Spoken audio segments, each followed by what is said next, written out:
동맹에 대해서 말씀을 드리려고 좀 당혹스러운 것이, 한미 동맹은 지금 우리 한성 사회자 말씀하신 대로 1945년 미군이 이제 군정을 실시한 이래로 지금까지 여러 가지 방식으로 얽히고 설키고 또 촛조망처럼 그물망처럼 촘촘히 짜여진 그런 것이라서 이게 지금 쉽게 말씀을 어떻게 드릴까, 뭐 다른 걸 아시니까 그래서 좀 당황스럽긴 한데 오늘 좀 짤막하게 30분인데 지금 이제 한성 위원장께서 10분을 가져가셔가지고 저는 이제 지금 30분, 40분 이제 6시 40분까지 하겠습니다. 지금 그 한미 동맹에 대해서는 지금 이제 과거로 거슬러 올라가서 이제 그 유장하게 말씀드렸습니다만 현재를 설명을 할 때 4쪽에 이렇게 도표를 하나 해놨습니다. 도표를 이제 우선 간략히 설명을 드리고 내용을 좀 들어가도록 하겠습니다. 그래서 지금 이 도표 제일 위쪽에 보면은 저 미국 대통령이 보이죠. 그 다음에 이제 좌측 하단에 이제 대한민국 대통령이 있습니다. 그리고 이제 그 미국 대통령 밑으로 이제 그 주한미군 사령관이 있고 그 왼쪽으로 한미연합사령부가 있고 유엔군 사령부가 있습니다. 그러니까 그 지금 이제 미군 그 장성이 이제 세계 보좌를 쓰고 세계 역할을 하는 것이죠. 근데 이제 그 뿌리가 이제 주한미군에서 이제 그 역시 보좌가 이제 그 두 개가 더 나왔는데 주한미군은 그 밑으로 보면은 한미 상호 방위条 4조. 4조는 이제 주한미군의 한국 주둔을 이제 권리로 이렇게 규정을 했습니다. 그래서 세계 어느 나라 그 저 국가 간 조약이나 그런 데서 사용할 수 있는 아주 심각한 그 저 예속적이고 종속적.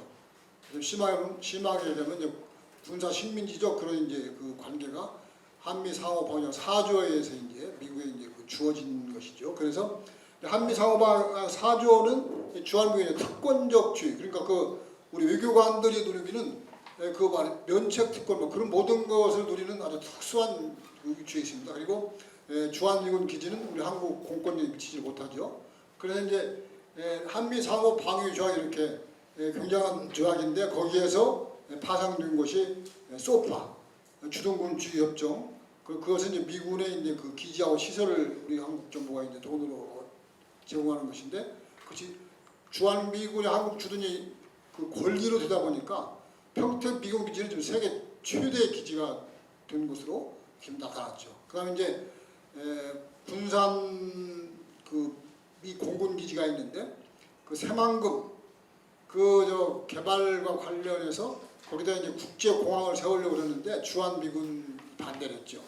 거기 국제 공항을 세우면 군산 미 공군 기지에 작전에 지장이 있다. 그래서 결국에는 이제 그 한국 정부가 굴복하고 그 새만금 그 공항은 국제 공항이 아니라 국내선 쪽으로 이렇게 완전히 쪼그라들어가지고 했는데 한미 동맹이 우리나라 그 국토의 합리적인 발전을 또 가로막는 그런 심각한 측면이 있는 것이죠. 그래서 이제 그 주한미군이 권리로 행사를 하면서 소파 많이 나올 때 미군 기지의 이제 오염 문제가 심각하고 그 다음에 이제 그 세균전 그 준비하는 기지들이 뭐 부산에 뭐 하이라 기지가 거기 있더라 뭐 등등. 그러니까 미군이 뭐 핵무기라든지 세균전 무기 등을 마음대로 마음만 먹으면 들어올 수 있는 것이 한미 상호 방위 4조에서 이제 보장되고 있다. 그래서 이제 그 원래는 주한미군 주둔비를 그 미국이 부담을 했었는데 소파에 또한 한 규정을 빼가지고 바로 이제 SMA 주한미군 이제 그 주둔 분담금을 한국이 이제 보는 걸로 해가지고 그것도 걸리다 보니까 트럼프가 이제 극단적인 발언을 했죠. 5배 걸리자. 근데 거기서 한국 정부가 아무 얘기도 안 했는지 못 했는지 우리 정치권 얘기를 안 합니다. 그러니까 그 트럼프가 이제 그 약간 뭐 좀 깡패 같은 사람이긴 한데 그 미친 소리를 했겠느냐? 아니면 제가 착각을 했겠느냐? 여러 가지 생각할 수 있잖아요. 근데 한국에서 어느 누구도 왜 저 사람이 5배를 주한미군 주둔비로 한국에다 부담시키려고 그러지? 질문한 적이 없습니다. 회담도 안 하고 그러다 보니까 뭐 트럼프도 답변을 안 했는데 역시 이제 제가 추정하기에는 주한미군의 이제 그 주둔이 권리로 돼 있으니까 권리는 아시는 바와 같이 이제 그 대칭 지역이 의무입니다. 의무. 권리는 이제 상대방의 의사와 관계없이 자기 의사를 관철시키는 것인데 트럼프의 장사꾼적 그 개념으로 봤을 때 권리라면 주한미군 주둔비를 한국이 다 부담하는 건 물론이러니와 미국이 더 거기에 대해서 말이죠 플러스 알파로 받아야 되는 거 아니냐 권리니까 그렇죠? 그래서 이제 그런 식으로 해서 한미 동맹이 이렇게 좀 하나의 그림으로 이제 그릴 수가 있는 것인데 그다음에 잠깐 더 설명하면 미국 대통령이 이제 오른쪽에 보면은 이제 미국 헌법 2조하고 이제 그다음에 무력 사용 권한 AUMF라고 있는데 이것은 이제 이른바 외국에 대해 선제 타격을 대통령에게 주는 이제 하나의 법규입니다. 그래서 특별히 기재를 해놓은 것은 북한에 대해서 미국이 뭐 기회만 있으면 선제 타격 운운하는 것이 바로 미국 헌법 2조하고 AUMF 이 법에 의해서 하는데 이 법의 집행에 있어서는 미국 대통령이 외국의 어느 누구와도 협의 없이 집행한다 이렇게 되어 있습니다. 그러니까 우리 한국의 지금 윤석열 양반은 무슨 북한에서 선제 타격 얘기하고 북에 대해서 뭐 핵무기 뭐 그것도 해구산 제공 받는다 할 때 한미가 공동으로 협의하자 뭐 이런 식으로 얘기를 하는데 이건 거의 이 결론부터 말씀은 가짜 뉴스죠. 왜냐하면 미국 법에 의해서 미국 대통령은 미국의 안전과 평화를 위해서 전쟁을 예를 들어 예방한다고 그러는데 방지하기 위해서 선제 타격권을 발동하는데 외국 원수와 협의한다. 그걸 못하면 미국 국내법에 어긋나는 법입니다. 사실은. 그리고 우리는 지금 미국의 해구산 제공에 대해서 말이죠. 저 나토보다도 더 우리는 지금 강력하게 한미 동맹에서 보장받았다. 방금 헛소리죠. 사실은.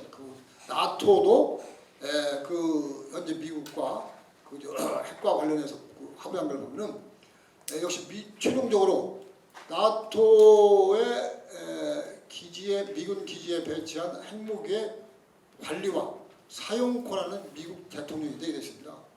나토도 장소를 제공하고 그다음에 미국 대통령이 나토 쏘자 그랬을 때 나토 회원국들의 폭격기에 싣고 가서 떨어뜨린다. 그것만 있지 관리와 사용 권한은 미국 대통령. 그러니까 이 전쟁은 순식간에 지금 모든 것이 왔다 갔다 한다. 판도가 바뀐다. 특히 이제 핵전쟁은 바로 이제 20-30분 안에 결정되잖아요. 그러니까 지난번에 트럼프가 미국의 기지하고 이제 대담하면서 핵무기 80발을 준비를 시켰다. 북한에 이제 타격하고 있어요. 근데 그때 이제 교군이 어떻게 보면 그 빼놓고 그래서 이제 그때 보면은 결국 미국의 대북 핵 전략이 80발을 가지고 북한을 일단은 쑥대밭으로 만드는 것으로 일단 규정이 되어 있는 것 같다라는 걸로 이제 추정이 됐죠. 왜냐하면 미국은 핵 정책 전략에 대해서 절대 공개하지 않습니다. 인정도 하지 않고 그다음 부인도 하지 않고 인정되지 않는 것이죠. 그래서 이제 트럼프가 이제 부지불식간에 기자한테 한 얘기로 봐서는 80개의 전술 핵무기를 북한 주요 지역에 투하한다. 그러면 어땠습니까? 북한에 80개가 떨어진다면 웬만한 읍단 이상은 말이죠. 다 날아간다고 봐야 돼요.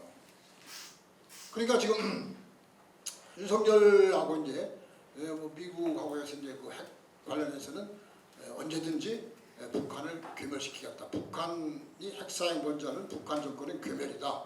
이제 그렇게 얘기를 하는데 참 이런 부분이 이제 비극스러운 거죠. 왜냐하면 이 정치는 반드시 군에 우선합니다. 아까 지금 미국 대통령이 군 통수권을 가지고 주한미군 사령관, 유엔 사령관, 한미 연합 사령관을 주의 통괄하듯이 역시 미국 대통령이 이제 모든 면에서 그것이었는데 한국의 대통령은 북한에 대해서 미국이 선제 타격할 때 사전 협의 대상이 되지 않고 그러다 보면 어떻습니까? 북한은 헌법으로 핵과 재래식 무기의 대량 공격을 규정해 놨습니다.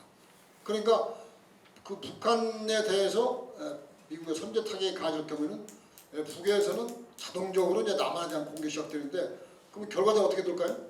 결국에는 이제 남북한 이제 괴멸되는 것인데 이 정치는 사실은 아까 말씀드린 그 군에 우선하기 때문에 군은 이제 군사력만 얘기하지만 정치는 군사력을 위해서 상을 거냐 말 거냐, 그 다음에 평화적으로 할 거냐 전쟁을 할 거냐, 이것을 결정하는 것인데 윤석열 이 사람은 보면은 완전히 군사령관 정도 역할밖에 안 하죠. 그러죠? 북이 핵사용하면 정권 괴멸이다. 그리고 군비 증강만이 우리의 오직 유일한 대북 전략이다. 한미 동맹 강화, 한미일 군사협력 강화. 그래가지고 군사력만으로 이 난리를 치는데, 근데 그 우리가 그 과거 대통령들을 봤을 때 박정희, 뭐 김대중, 노무현, 문재인 이 여러 대통령들이 왜 남북 교류 협력, 평화 공존, 그 다음에 뭐 나아가서 평화 통일을 얘기했느냐? 윤석열 이 사람은 머리가 안 좋은지 아니면 뭐 어떻게 좀 한쪽이 마비가 됐는지 저는 그 부분에 대해서는 완전히 그 과거 대통령이 속았다고 하지 않습니까? 그러니까 이 부분이 좋으면 한미 동맹이 이제 지금 그 바로 이제 그 하나의 그 속에서 이루어지는 하나의 비극적인 현실이 우리 이제 그 윤석열 정권의 이른바 뉴라이트의 바로인데 이 부분은 좀 잠깐 설명을 드리겠습니다. 그러니까 뉴라이트의 특징은 뭐냐면 일제 36년이 한반도의 근대화에 기여했다. 그렇지 않습니까? 그리고 이제 그 독도의 영유권은 저쪽은 일단은 분쟁 지역이다. 근데 그 부분을 사실은 미국 놈들이 1945년부터 추진했던 샌프란시스코 강화 조약을 협의할 때 그때 내려왔어요. 사실은 그때 이제 그 미국의 이제 미국이 이제 그때 연합군을 총괄했습니다만은 거의 주도했죠. 혼자서 일본의 전범국가 일본에 대해서 이제 전쟁 배상을 물려는데 역시 거기서 보면은 미국이 한국을 제외했습니다. 왜 그러냐? 논리를 자꾸 세우는 것인데 태평양 전쟁 발발 이후와 관련된 국가만이 샌프란시스코 강화 조약에 적용 대상으로 하자. 근데 처음에 샌프란시스코 강화 조약 논의할 때는 조선의 36년 그 강제 점령과 침탈에 대해서 배상하는 걸로 추진을 하다가 일본을 이제 대소기지로 만들려고 하면서 협상에 들어가는데 거기에서 이제 그 일본의 얘기를 들어주기 시작해서 아까 말씀드린 대로 한국이 남한이 일본에 대해서 배상을 요구한다라는 것은 말도 되지 않는다. 미국 이제 국무부에서 자료를 명의를 밝히지 않고 냈는데 뭐라 했냐면 일본이 36년간 한반도 지배하면서 남기고 간 자산이 배상하게 4배에 달하는 게 됐습니다. 4배. 그러니까 이것은 거의 강도 같은 논리죠. 그렇죠? 일본 아이들이 말이죠. 강제로 지으면서 우리가 아십니다만은 토지를 강탈해가고 그 다음에 우리 뭐 강제로 징용도 하고 그 다음에 좀 여러 가지 우리 뭐 노예라든지 이런 부분에서 완벽하게 그 외면하고 미국이 이제 일본 편에 들어서 됐던 것이 바로 일본 그 한국 한반도 지배의 근대화 기여로. 그 다음에 이제 독도 문제도 사실은 그 조약 논의 초기에는 당연히 이제 한국 영토로 한다 하다가 중반 이후에 이제 그 이른바 분쟁 지역으로 남기는 그런 것을 해가지고 오늘날 이제 그 뉴라이트가 지금 보면 김문수가 이런 사람들이 그 미친 척하고 뭐 일제 시하에 우리 조선인들은 일본 국민 얘기잖아요. 그러니까 그것은 제가 보기에는 지금 미국이 그 가장 핵심적으로 추진하는 것이 한미일 군사협력 체제입니다. 한미일 동맹. 그렇기 때문에 일단 미국의 그 한미일 군사협력 체제, 군사동맹의 기본 출발은 1953년 발효된 그 샌프란시스코 강화 조약에 바탕을 두고 있다고 봐야 돼요. 거기에서 이제 아태 그 조약 등을 통해가지고 중국 포효를 그런 나오는 것인데 뉴라이트 애들이 말이죠. 결국에는 지금 미국을 가장 기쁘게 하는 것은 바로 김문수 같은 그런 발언. 또 윤석열은 계속 그런 자들을 20여 명을 지금 정부 기관장들로 다 지금 그것이 다 맡기고 있잖아요. 그러니까 우리나라 지금 통째로 한미 동맹 체제로 지금 계속 그냥 그 블랙홀처럼 쏠려 들어간다. 지금 그런 상황이습니다 사실 우리나라가. 그래서 지금 이제 시간이 좀 너무 많이 가버렸는데, 근데 사실 이 표만 좀 자세히 들여다보시면 한미 동맹을 어떻게 우리가 이해하고 또 어떻게 해결할 것인가, 그 부분은 약간은 좀 실마리 보이는 사실입니다.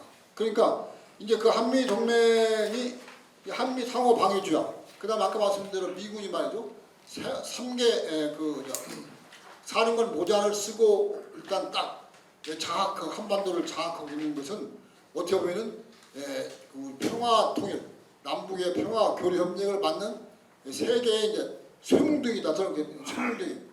근데 이제 그 어저께 우리 국방부 장관이라는 자는 제2회 한국 유엔사 국방장관 회담을 또 서울에서 열었잖아요. 돈 들여가지고 이제 신호경 국방부 장관 부르다가 이제 또 잔치를 베풀었는데 그 자리에서 얘기했죠. 미국이 한반도의 안전을 보장하는 세계의 안전판이 중에 하나가 유엔사다. 그러니까 우리의 이제 그 뉴라이트라든지 극우 세력들이 볼 때는 이 세계의 몽둥이 강명이 한미연합사, 주한미군, 유엔사가 그들한테는 든든한 생명줄인 거예요, 사실은. 안전판.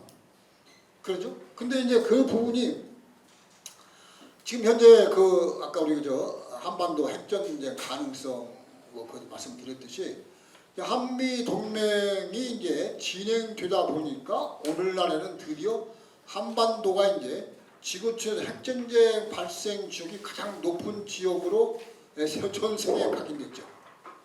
윤석열과 바이든이 기회만 아까 말씀드린 대로 북한 핵사용, 북한 정권 괴멸. 이 부분은 말이죠. 사실 구성 아까 말씀드린 대로 이 정치가 제대로 되려면 북한 정권 핵사용 이전을 관리해야 돼요. 그러죠? 그건 교류협력, 평화공존이에요. 그러니까 윤석열 이자는 남북 협상 말도 안 된다. 그러면서 이제 무슨 어쩌고저쩌고 8.15에서 또 제안하고 그러는데 거기 보면 자유민주주의에 의한 흡수통합 그 부분으로 초점이 맞춰지잖아요. 그러면 이 협상이라든지 대화라는 것은 상대방이 나올 수 있게끔 나오지 않을 수 없게끔 만드는 것이 하나의 정치력이고 하나의 예의라 볼 수 있죠. 그러니까 상대에 대해서 야 너 무릎 꿇고 와. 난 안전 안 쓸게. 그래가지고 협상하자. 그건 안 되지 않습니까? 그러니까 윤석열 이 사람을 보면 말이죠. 거의 지금 미국의 세계 전략에 지금 천명으로 나섰다. 그러니까 지금 아까 말한 대로 이 핵전쟁을 한반도에서 언제든지 발생할 수 있게끔 수위를 격상시킨 것은 사실은 하나의 깊은 또 미국의 핵전략의 변화가 있습니다. 이건 2022년 11월 달에 미국이 이제 윤석열이가 우리 자체 핵무기 개발 얘기를 이제 막 떠들으니까 그때 이제 윤석열을 이제 불러다가 안심시킨 것이 뭐냐면 대북 핵 전략을 격상시킨 겁니다. 종래에는 보면은 미국의 대북 핵 전략이 원래 미국의 핵 규모는 3단계가 있습니다. 전술 핵전쟁, 그 다음에 이제 전역 핵전쟁이라는 것은 이 동북아라든지 유럽, 중동처럼 많이 큰 이제 권역별로 나눠서 하는 것인데 이 종래는 전역 핵전략에 북한을 포함시켰습니다. 이것은 1960년대 초부터 북한에 대해서는 당시는 소련이죠. 소련과 중국의 핵 전략 속에 포함시켰습니다. 그러니까 그 핵 전략은 의미가 뭐냐면 일단 유사시에 미국은 중국과 소련을 공격할 때 당연히 우호 국가인 북한도 동시에 공격한다. 그러니까 우리는 사실은 60년대 그때도 보면 미국의 핵 전략에 의해서 언제 죽을지 모르는 말이죠. 그러한 군사적인 상황에 놓여 있으면서 쭉 내려오다가 사실 이제 그 부분 1980년 5월 광주 항쟁이 바로 미국의 핵전략에 의한 우리 한민족의 학살이 벌어지는 것인데, 당시에 보면은 이제 그 광주 미군 공군 기지에 미국 핵무기가 있었어요. 그러니까 그때 전두환이 정치구인 놈들은 그때 그 광주에서 이제 시위를 유발하잖아요. 그래가지고 그때 이제 가짜뉴스를 만든 일을 광주 미군 핵기지에 북한 동조 세력 내지는 북한에서 침투한 세력이 거기를 점령해서 무기를 일단은 핵무기를 강탈 내지는 회수하려고 한다. 그런 식으로 이제 그 카터가 다 집권할 때인데, 보고 그러니까 미국에서 백악관이 이제 비상회의를 열어가지고 결론은 뭡니까? 미국 핵 전략은요, 핵무기가 그 위협받는다면 최고 비상상태예요.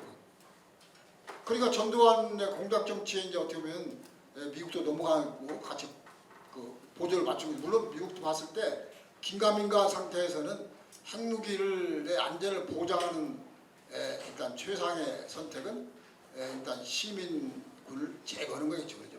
그러다 보니까 이제 미국이 전폭적으로 전두환을 지지해가지고 이제 거기서 양면 학살하는 것인데, 그러니까 미국 아이들이 그 핵 전략에 의해서 이제 한반도를 언제든지 죽인다. 그런 것을 아까 다시 그 2022년 윤석열 돌아가는데, 그때 미국의 핵 전략이 종래에 이 전역 핵 전략에서 최상의 핵 전략인 미국 본토가 공격받았을 때의 핵 전략 속에 북한을 포함시킨 거예요.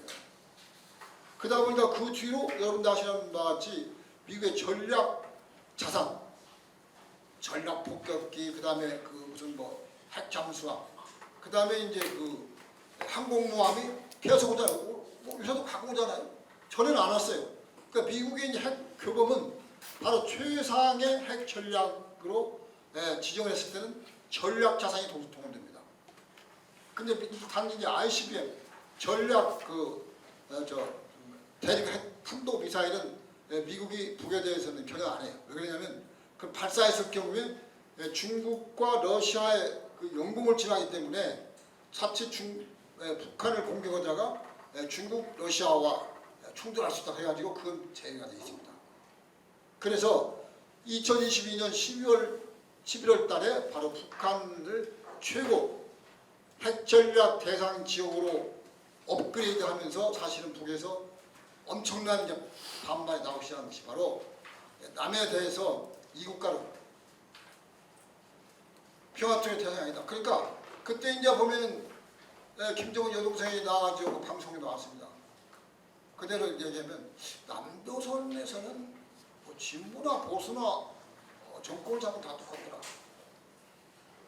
그러니까 문재인 정권 때 아시는 바와 같이 2018년 세 차례 남북 정상회담에서만 어떻습니까? 완전히 까먹었죠. 그러니까 그건 북의 입장에서 봤을 때는 김정은은 완전히 건방가 된 거예요. 북에서 말이죠. 평양시민 불러다가 남반부 대통령 했는데 아무 소식이 없고 완전히 그러면 북이 이제 다 했다라는 걸로 되는 건데, 그러니까 지금 이제 문재인 대통령이 2018년 남북 정상회담이 미국에 의해서 왜 그 이행이 되지 않는 것을 밝히지 않으면요, 앞으로 10년 전후에서는 남북 정상회담은 어렵습니다. 북에서는 믿을 수가 없는 거죠, 그렇죠? 그래서 바로 이제 북이 이제 그 2022년 12월 31일, 2023년 연이어서 이제 최강의 이제 그 대남 대책이 나오는 것이 바로 이제 그 김일성 그 다음에 김정은 아버지가 적었던 평양에 이제 평화교류, 평화통일의 상징 시설들을 파괴하잖아요. 그러니까 이제 이 부분은 저도 이제 그 하나의 추억입니다만은 북이 이제 남에 대해서 이제 그 가장 극단적인 같은 민족이 아니다. 이럴 정도의 지금 그 폭탄 선언의 배경은 아까 말씀대로 문재인 대통령 2018년 남북 정상회담이 이제 그 완전히 엿바꿔 먹은 거하고, 그 다음에 2022년 윤석열이가 대북 미국의 핵 전략을 최상급으로 올리면서 그 전략 자산이 무상으로 이제 왔다 갔다 합니다.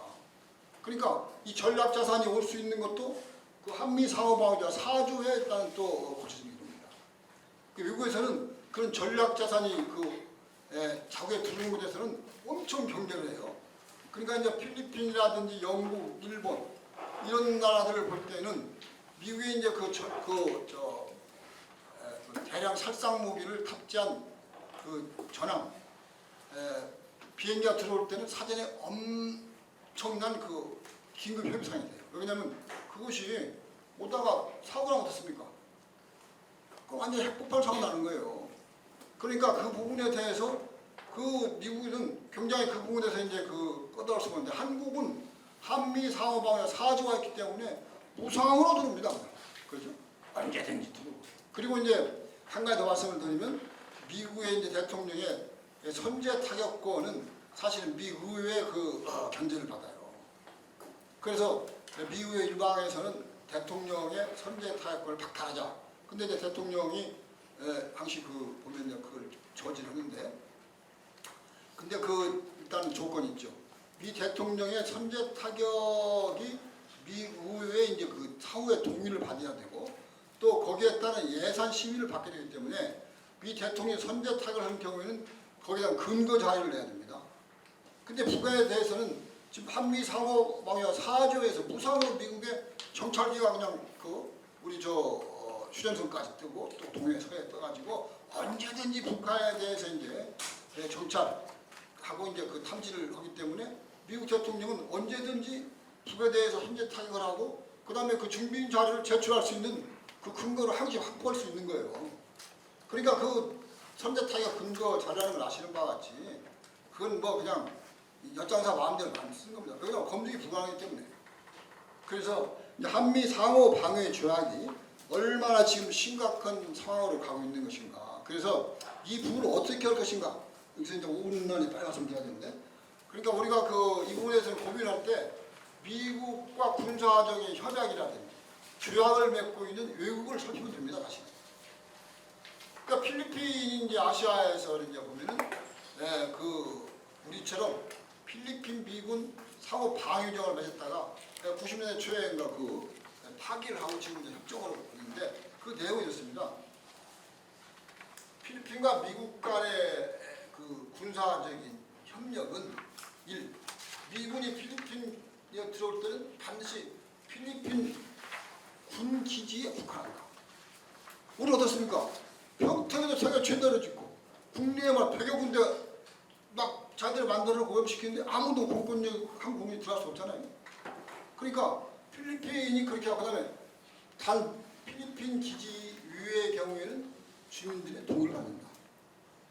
그렇죠? 이 주권 국가에 그런 것을 받은 거예요. 그다음에 이제 오염이라든지 그런 것은 미국 배상. 그다음 미군이 한시적인 주둔만 가능한 영구 주둔은 불가능합니다. 핵무기 발입 절대 안 되고. 그래서 미군이 떠날 때 그 시설은 필리핀 정부가 규정합니다. 이게 사실은 가장 모은다면 사실은 이 부분에 이제 우리가 좀 볼 것이. 일본도 이제 패전국이기 때문에 좀 이렇게 미일 이제 군사 관계가 조금 세계적인 기준을 집으면 약간 미국 쪽에 기울었죠. 그러나 미일 군대가 일본 자위대가 미국에 귀어뜬다. 미국 사람의 지위가 그거 없습니다. 당당하게 동등한 입장에서 협의하게 돼 있어요. 그리고 미일 상호 방위 조약도 필요할 때마다 협의하고 그다음에 그 조약의 시효는 10년입니다. 근데 우리는 필요할 때 협의한다는 조항이 한미 상호 방위 조약에는 없어요. 그리고 폐기만이 가능해요. 폐기에 제6조에 규정이 되어 있는데 폐기를 원할 경우 원하는 국가는 당사국에 통보하면 1년 뒤에 폐기가 된다. 아주 간단히 다른 뜻이 없습니다. 근데 한미 간에 말이죠. 소파라든지 무슨 SMA라든지 그 밖에 각종 협약 그다음에 대통령들의 공동이나 등등 보면 다 얼굴 나가지고 이게 완전히 이 장사꾼들 말이죠. 계약하듯이 해놨기 때문에 깨기가 어려운 거예요. 근데 지금 거의 유일하게 문호가 열리는 것이 한미 상호 방역 6조다. 근데 이제 참 불행하게도 우리 이 정치권 여의도 얘기 안 하잖아요. 절대 얘기 안 해요. 참 그 민주당 같은 경우도 지난 총선 때 그 위성정당의 후보로 나왔던 분 중에 두 분이 뭐 국보법하고 뭐 한미 반미시 어쩌니까 후보를 탈락시켰잖아요. 그러니까 이 부분을 잘 보셔야 돼요. 그러니까 한미 상호 방위 조약, 한미 간 여러 가지 협정들은 말이죠. 사실은 국회 비준을 거치기 때문에 국내법에 준한다 그래가지고 일단 거기에 대해서 이제 보호할 책무가 이제 한국 정부에도 있다라고는 법리가 가능해요. 그러니까 우리가 그 한미 관계 다음에 이제 주한미군에 대해서 국보법으로 막 때려잡았잖아요. 지금도 때려잡고 있고. 그러니까 이런 부분에 봤을 때 역시 한미 상호 방위죠. 한미 동맹은 국보법과 함께 우리 저 평화 통일을 가름하는 아주 심각한 두 개의 쇠발등입니다, 사실. 그러니까 한미 동맹은 유세에 의해서 남북 간의 교류 협력이 가로막히고 평화 통일이 가로막혀 있죠. 그러니까 한미 상호 방위 조약을 아시다시피 1953년 정전협정이 될 때 이승만이가 야 정전협정 맺으면 우리는 다 죽어. 그때 그랬습니다. 그 미국 아이언한테 매달리기를 정전협정 맺으면 중국군과 북한군에 의해서 남한은 굉을 들 것이다. 그래가지고 결사만난데 해가지고 그 포로 뭐 불법 석방 어찌면서 막 처방했잖아요 그때. 그래가지고 미국 아이들이 이승만을 말해 제거하는 쿠데타 계획까지 세웠다는 확정되었는데 그때 이승만이 미국의 바지 꼬쟁이 잡고 이제 매달려서 만드는 것이 한미 상호 방위 조약입니다. 이 한미 상호 방위 조약은 정전협정이 평화협정으로 전환되더라도 미군이 계속 남을 수 있는 법적 근거를 만든 거예요. 그러니까 한미 상호 방위 조약은 정전협정의 평화협정 전환을 가로막는 바로 그 장애물이에요. 다시 장애물을 만든 겁니다.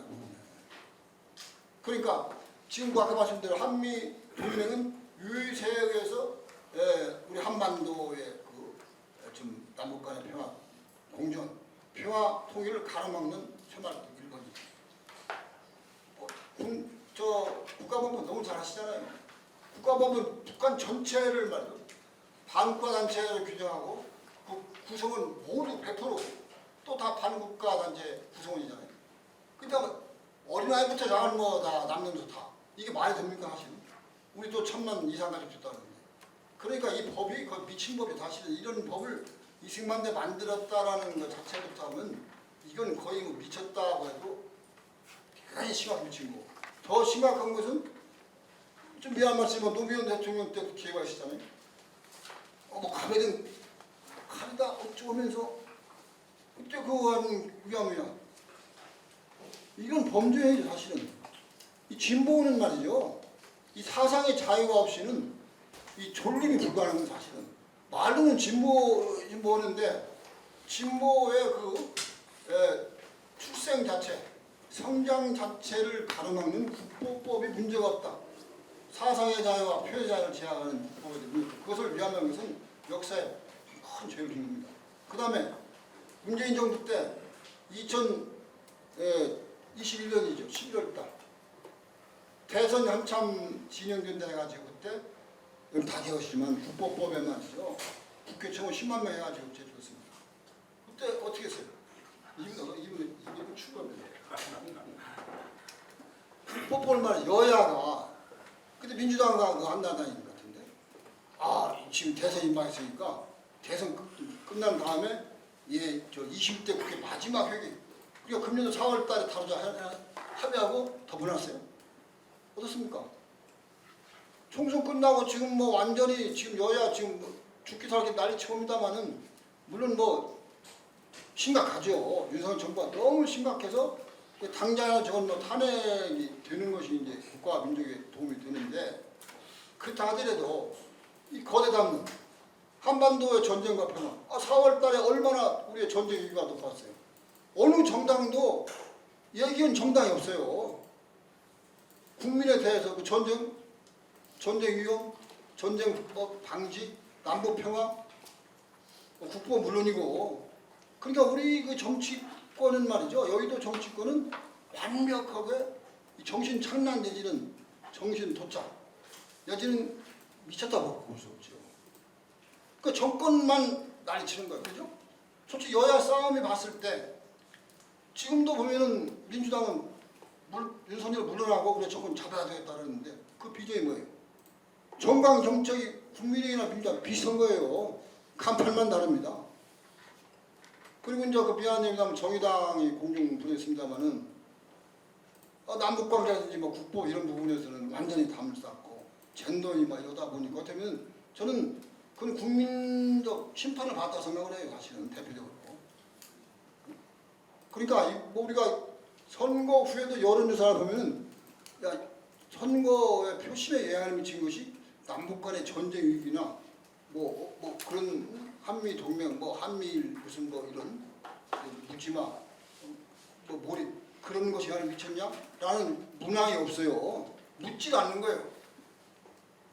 그리고 학계도 아까 말씀드린 대로 이 정신 착란증이거나 한미 동맹에서 완전히 그 도끼에만 마비가 돼 있다. 언론도 마찬가지입니다. 그렇죠?